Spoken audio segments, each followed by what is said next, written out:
문학주 목사님 송별 예배로 드립니다. 좀 아쉽고 그렇지만 또 문학주 목사님 개인적으로 또 쉼이 필요하고 또 선임으로 있다 보니까 많이 어려움도 있었고 그래서 하와이 열방대학에 6개월 동안 가 있습니다. 3개월은 열방대학에서 가족들 같이 훈련받고 3개월은 아우리치로 선교지를 다니면서 선교하게 되어집니다. 그 일을 하면서 한 6개월 동안의 일들을 통해서 한국에서 목회를 할 것인가 아니면 또 선교지에서 선교사로 헌신할 것인가 하는 것을 결정하게 되어집니다. 6개월 동안 가 있지만 그냥 우리 교회 협동 목사로서 그렇게 있으면서 가게 됩니다. 그래서 6개월 후에 만약에 어느 교회 담임으로 가게 되면 그 담임으로 가는 곳으로 옮겨지겠죠. 여러분 계속해서 기도해 주시기를 바라고요. 오늘 오후에 송별 예배 많이 나오셔서 같이 기도하는 시간 가졌으면 좋겠습니다. 할렐루야. 하나님의 크고 놀라우신 은혜와 사랑과 축복이 여러분 모두와 이 시간 영상으로 예배되는 모든 가정 위에 충만하게 임하기를 주님의 이름으로 축복합니다. 우리 옆에 분들 인사하겠습니다. 당신 우리에게 보배입니다. 사랑하고 축복합니다.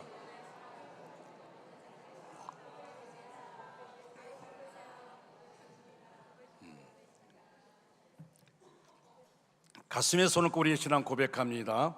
저는 예수 믿어 구원받았습니다. 저는 예수 믿어 구원받았습니다. 저는 예수 믿어 하나님의 자녀 되었습니다. 저는 예수 믿어 하나님의 자녀 되었습니다. 저는 예수 믿어 천국 백성 되었습니다. 저는 예수 믿어 천국 백성 되었습니다. 하나님께서 선물로 주신 오늘, 하나님께서 선물로 주신 오늘, 하나님 말씀으로 가르침을 받습니다. 하나님 말씀으로 가르침을 받습니다. 아멘으로 순종하여 아멘으로 순종하여 하나님께 영광 올려드리는 삶 되게 하소서. 하나님께 영광 올려드리는 삶 되게 하소서. 아멘. 아멘. 그런 삶 되시기를 축원합니다. 오늘은 사순절 5번째 주일입니다. 그리스도인과 고난은 떨어질래야 떨어질 수 없는 불가분의 관계입니다. 초대교회 당시에는 예수님을 믿는 순간 엄청난 고난이 밀려왔습니다. 여러분 로마서 10장 10절 말씀에 사람이 마음으로 믿어 의에 이르고 입으로 신하여 구원받는다 하는 말씀이 있습니다. 그래서 오늘날도 우리가 예수를 내가 믿습니다, 입으로 신하면 구원받았다고 말합니다. 여러분 그런데 그 당시에 내가 예수 믿습니다 라고 고백하는 순간 엄청난 고난 핍박이 밀려오게 되어집니다. 그 당시에는 예수 믿습니다 라고 고백하는 순간 죽음을 각오하는, 순교를 각오하는 그런 때입니다. 그래서 그리스도인에게 고난은 표지어 증명서와 같은 것이었습니다. 그래서 초대교회 그리스도인들은 고난과 맞섰습니다. 고난과 싸웠습니다. 주님께서 고난 앞에 서 있는 성도들을 격려하기 위해서 주신 편지가 바로 베드로 전서입니다. 베드로 서신입니다. 물론 현재를 살고 있는 우리는 그때와 같은 모진 박해와 고난은 없습니다. 그러나 그 시대와는 또 다른 고난과 시련이 우리 앞을 가로막고 있습니다. 까닭에 오늘 고난의 늪을 통과하고 계신 분들에게는 오늘 이 말씀이 안내서가 될 것입니다. 아직 믿음의 고난이 무엇인지 알지 못하는 분들에게는 신앙의 참고서가 되시기를 바랍니다. 첫째로 성도가 당하는 고난은 결코 이상한 일이 아닙니다. 따라할까요? 성도가 당하는 고난은 결코 이상한 일이 아닙니다. 결코 이상한 일이 아닙니다. 믿으시면 아멘 하시기 바랍니다. 아멘. 오늘 본문이 있는 베드로 전서에는 이 고난이란 말씀이 자주 나옵니다. 특히 본문 4장에 고난이 6번이나 기록되어 있습니다.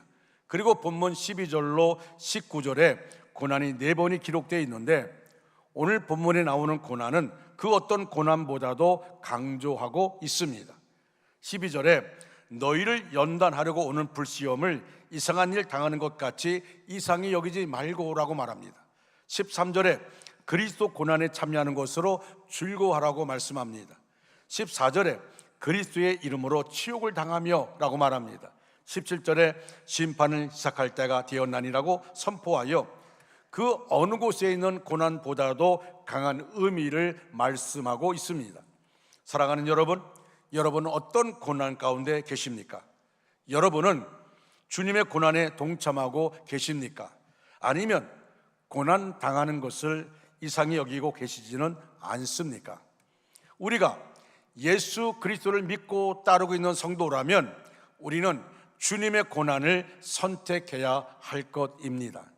우리가 기억해야 할 것은 하나님께서 심판하실 날이 가까워지고 있다는 사실입니다. 베드로 사도는 17절로 19절에서 이렇게 말씀하고 있습니다. 우리 같이 쉬운 성경으로 함께 읽겠습니다. 심판의 때가 이제 시작되었습니다.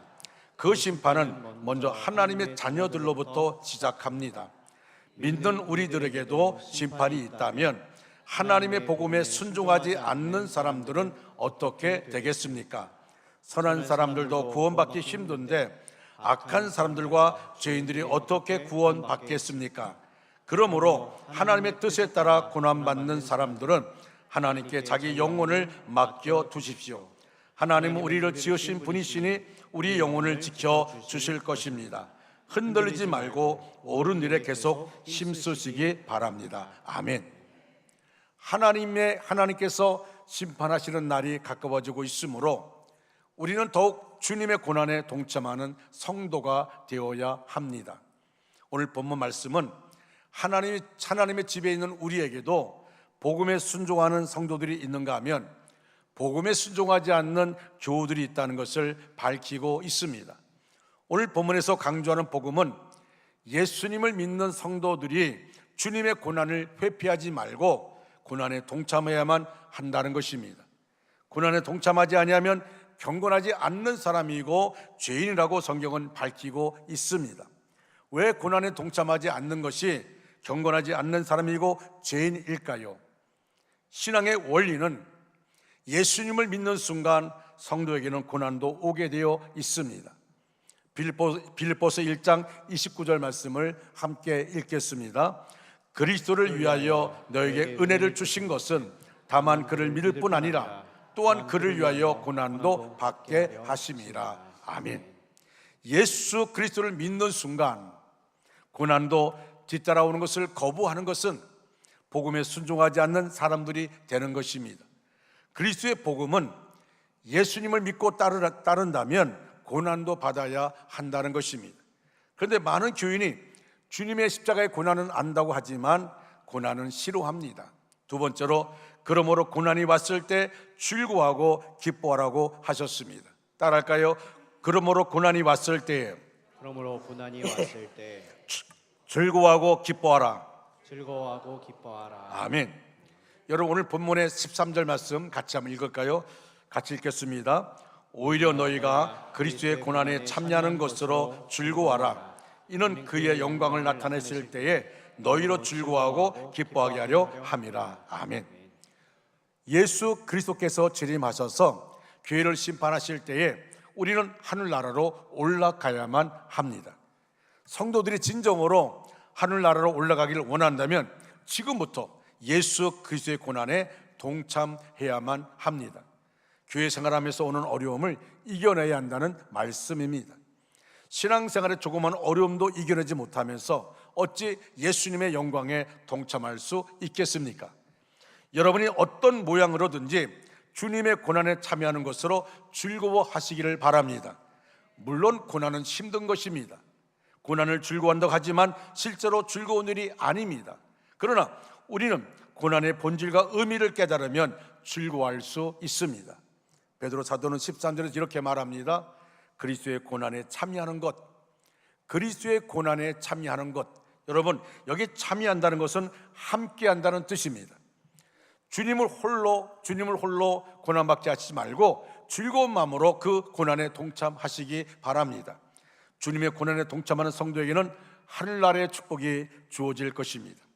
베드로 사도는 14절로 16절에서 이렇게 말씀하고 있습니다. 같이 한번 읽겠습니다. 너희가 그리스도의 이름으로 치욕을 당하면 복 있는 자로다. 영광의 영 곧 하나님의 영이 너희 위에 계심이라. 너희 중에 누구든지 살인이나 도둑질이나 악행이나 남의 일을 간섭하는 자로 고난을 받지 말려니와 만일 그리스도인으로 고난을 받으면 부끄러워하지 말고 도리어 그 이름으로 하나님께 영광을 돌리라. 아멘. 고난 당하는 것 힘들고 어려울 것입니다. 어려운 일입니다. 그러나 그 고난이 누구를 위하여 겪는가에 따라서 복된 고난이 될 수 있고, 또한 복과 관련이 없는 뼈아픈 징계가 될 수 있습니다. 여기서 우리는 두 가지 고난의 모습을 보게 되는데, 하나는 기독교인으로서의 수치스러운 고난이며, 또 하나는 성도로서의 자랑스러운 고난입니다. 똑같은 고난이지만 그 결과는 아주 다릅니다.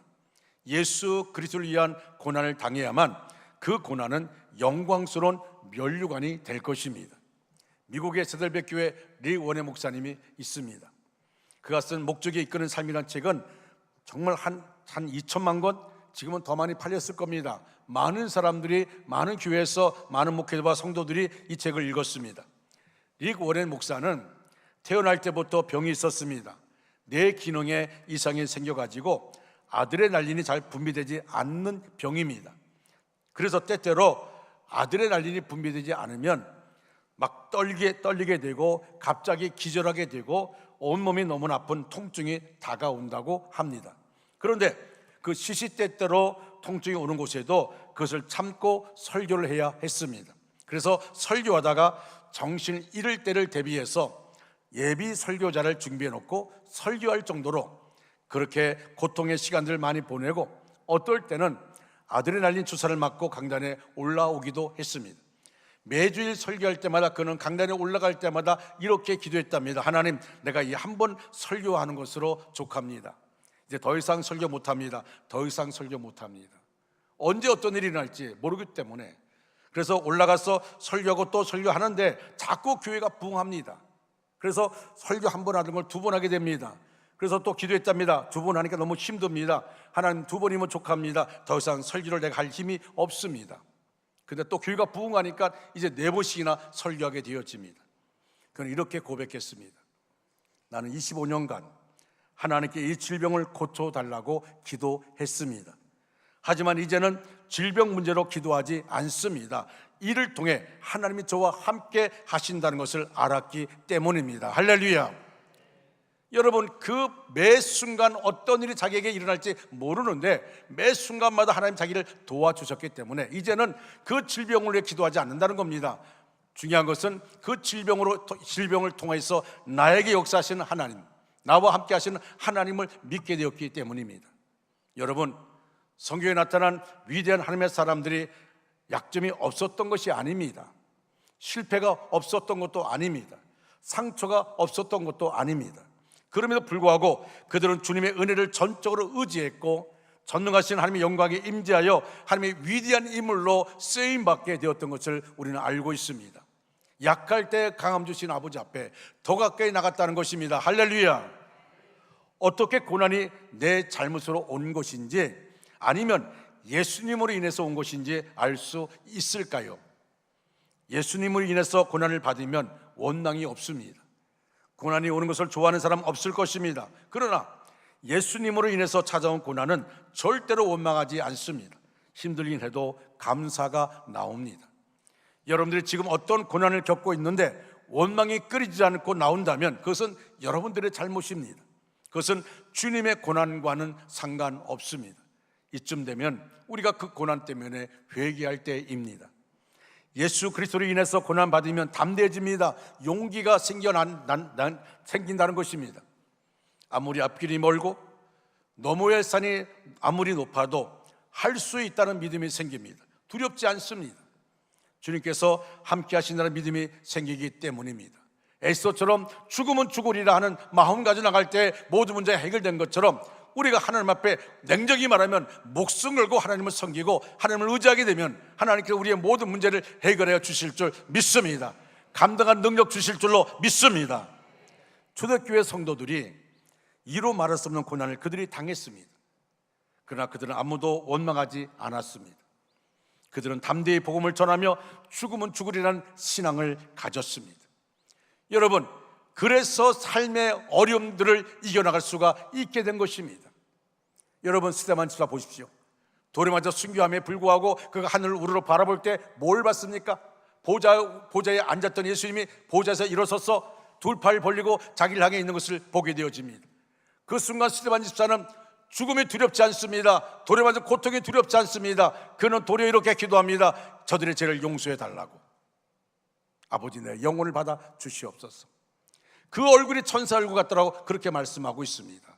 여러분, 그렇습니다. 상황이 변하지 않는다 할지라도 정말 우리가 주님 바라보고 그 안에 있게 되면 우리가 어떤 상황도 감당할 능력을 하나님 우리에게 주시고 그 안에서 넉넉하게 하나님께 영광 돌리게 되어지는 것입니다. 세 번째로, 고난이 왔을 때 하나님께 영광을 돌려야 합니다. 인생은 고난의 이야기입니다. 고난에 직면할 것인가, 고난을 피할 것인가에 따라 인생의 길이 달라집니다. 우리는 고난을 피하려고 합니다. 편하게 살려고 합니다. 그러나 신자가 세상에서 믿음으로 살아가려고 하면 고난에 직면해야 합니다. 고난은 힘든 것입니다. 그래서 고난을 환영하는 사람 없습니다. 될 수 있는 대로 피하고 싶어 합니다. 고난 없이 잘 되기를 바랍니다. 그러나 믿음으로 승리한 사람은 고난을 피하지 않고 고난에 직면합니다. 믿음의 선조들은 고난 자체만 본 것이 아니라 고난과 함께 다가오는 영광의 빛을 보고 고난 앞에 무릎 꿇지 않았습니다. 그러나 현대 그리스도인에게는 고난에 대한 면역력이 없습니다. 조그만 어려움이 있어도 견디지 못합니다. 현대인들은 고난에 대한 설교를 싫어합니다. 좋은 이야기만 들으려고 합니다. 그러나 우리가 편안하게 신앙생활을 하다 보면 어려움을 이겨낼 수 없습니다. 어려움을 이겨낼 수 있는 면역체가 우리에게 생기지 않습니다. 여러분, 바이러스가 침투해도 면역력이 있으면 감당할 수 있습니다. 여러분, 코로나19 가운데도 어떤 사람은 코로나19와 관계없이 산 사람이 있습니다. 면역력이 강해서 그래서 극복한 사람도 있습니다. 정신적으로도 마찬가지입니다. 정신이 건강한 사람은 충격을 받아도 이겨냅니다. 그러나 정신이 건강하지 못한 사람은 충격을 이겨내지 못합니다. 1세기 그리스도인들은 영적 면역력이 강했습니다. 그들은 소수였지만 강한 그리스도인이었습니다. 영적 면역력이 있는 사람은 어떤 고난에도 밀리지 않습니다. 오히려 하나님의 영광을 목도합니다. 믿음이 무엇입니까? 고난의 자리에서 하늘의 영광을 바라보는 것이 바로 믿음인 것입니다. 고난은 우리의 삶을 완성하는 퍼즐의 조각입니다. 고난을 당할 때에는 고난이 어마어마하게 크게 보이지만 자세히 보면 하나님께서 완성하실 그림의 한 부분에 불과하다는 것입니다. 하나님의 영광은 말로 할 수 없이 큽니다. 그런데 오늘날 현실의 고난에 대한 면역력이 결핍된 사람이 많습니다. 세상에서 그리스도를 위해 싸울 힘이 없습니다. 그리스도를 위해 싸울 만한 자신감도 없습니다. 그리스도를 위해 싸우려고 생각하지도 않습니다. 그리스도인으로서 투지가 없습니다. 세상의 유혹 앞에 무기력합니다. 현실의 초라함에 견디지 못합니다. 삶에는 두 가지 길이 있습니다. 현실이 주는 편안함에 취해서 자신을 위해 사는 길이 있고, 장차 주어질 영광을 위해 현실의 삶에서 그리스도를 위해 사는 길이 있습니다. 미래를 위한 확실한 보험은 다가올 영광과 하는 날을 위해 헌신하는 것입니다. 지금이 아니라 미래를 위해 사는 것입니다. 오늘날 신자의 삶이 그렇습니다. 사람들은 알아주지 않지만 장차 주어질 영광을 생각하며 우리는 묵묵히 헌신해야 합니다. 이것이 미래를 위한 저축입니다. 그리스도 때문에 억울함과 손해를 겪는 것, 그리스도 때문에 희생하는 것 역시 장차 우리에게 주어질 영광을 위해 저축하는 것입니다. 남들은 바보라고 말하지만 우리는 주님을 위해 사는 것을 포기할 수 없습니다. 고난 이후에 우리에게 주어질 영광이 있기 때문입니다. 그리스도의 고난에 동참하는 것은 그것 자체가 영광입니다. 예수님께서 십자가를 지신 것은 고통이었지만 그것은 하나님의 아들이 누리는 영광이었습니다. 하나님께서 예수님께 주신 사명을 십자가를 지심으로 완수하셨기 때문입니다.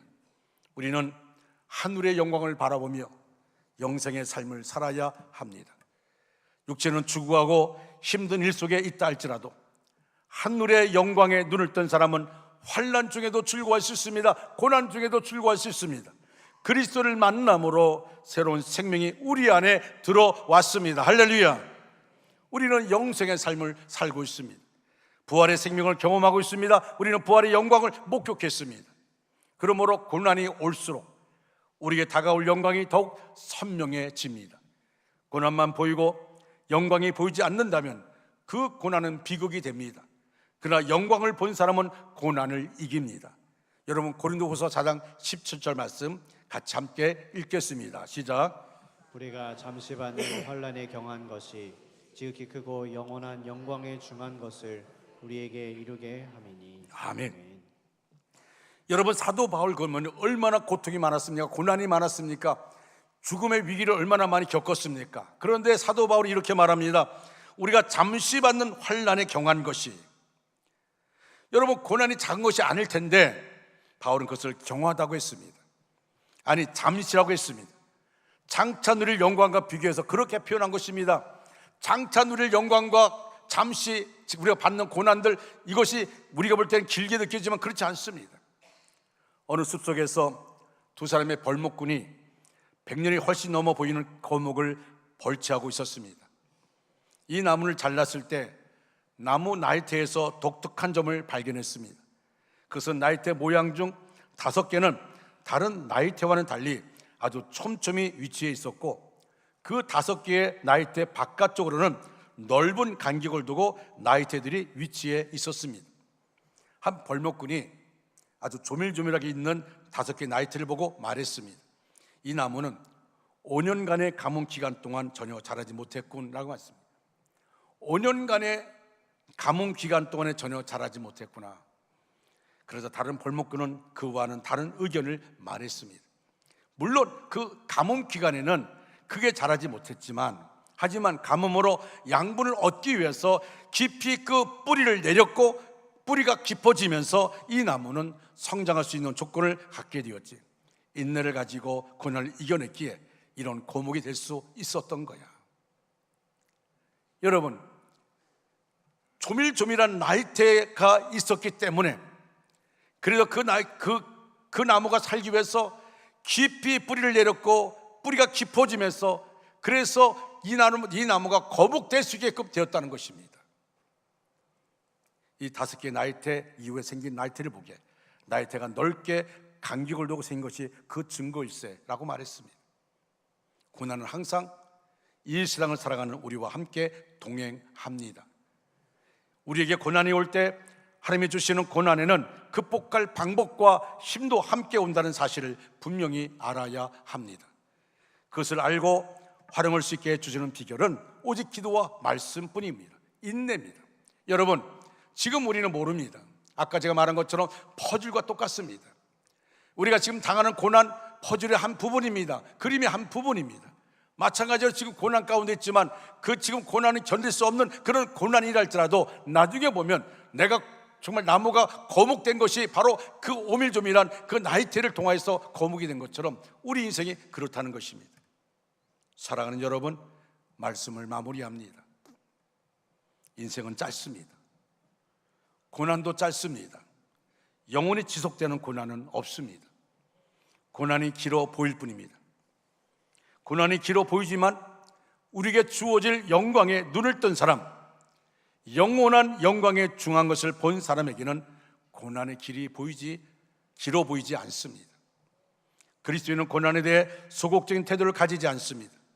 고난을 효과적으로 받아들입니다. 고난을 통해 주어지는 하늘의 영광이 영원하다는 것을 알기 때문입니다. 앞으로도 어려움이 많을 것입니다. 경제적으로나 정치적으로나 한국은 앞이 보이지 않습니다. 그런데도 믿음의 사람은 흔들리지 않습니다. 우리는 이 세상에서 승부를 거는 사람이 아닙니다. 미래에 주어질 영광을 목도하고 하늘의 영광을 주목해야 합니다. 현재 고난은 장차 우리에게 나타날 영광과 비교할 수 없음을 믿으시기 바랍니다. 여러분, 고난 자체를 좋아할 사람 아무도 없습니다. 저도 좋아하지 않습니다. 그러나 고난은 우리로 하여금 예수님의 고난에 동참하게 함으로써 상급을 받을 기회를 제공합니다. 또한 고난 가운데 하나님의 영의 임재를 체험하게 하여 성장하게 합니다. 그리고 고난을 통해 오히려 하나님에게 큰 영광을 돌리게 하십니다. 그러니 고난을 피하려고 하지 말고 고난 앞에 당당하게 맞서고 오히려 기쁘게 여기며 살아가시기를 바랍니다. 지금 당하는 고난 속에서도 믿음 잃지 말고 오히려 더욱 예배에 집중하고 기도와 말씀에 집중하고, 그리고 하나님 앞에 깊이 뿌리를 내린 거목처럼 우리 삶이 그런 삶이 되어진다면 분명히 하나님은 나를 통해 영광 받으실 것으로 믿습니다. 우리가 하나님의 은혜 가운데 있는 것이 얼마나 중요한지 모릅니다. 어려우면 어려울수록, 고난이 강하면 강할수록 우리는 더 주 앞에 믿음의 뿌리를 내리는 것이 필요합니다. 그래서 믿음으로 승리하고 나중에 신앙을 간증할 수 있는 저와 여러분 되시기를 주님의 이름으로 축원합니다. 축원합니다. 다 같이 자리에 일어나셔서 같이 찬양합니다. 왜 나만 겪는 고난이냐고 불평하지 마세요.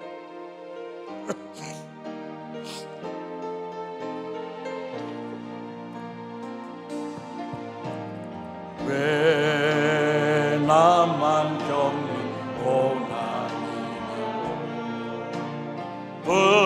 불평하지 마세요.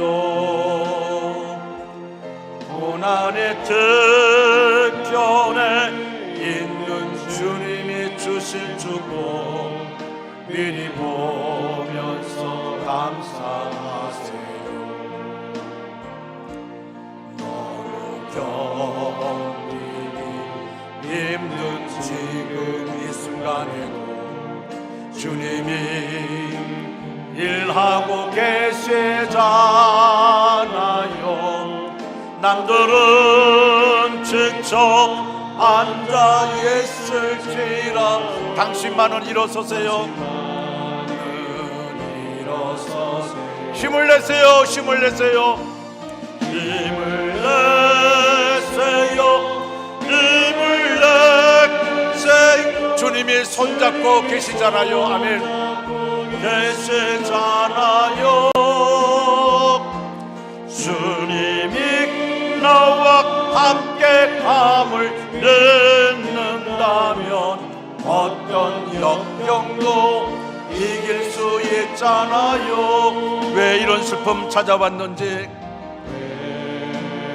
이런 슬픔 찾아 원망하지 마세요.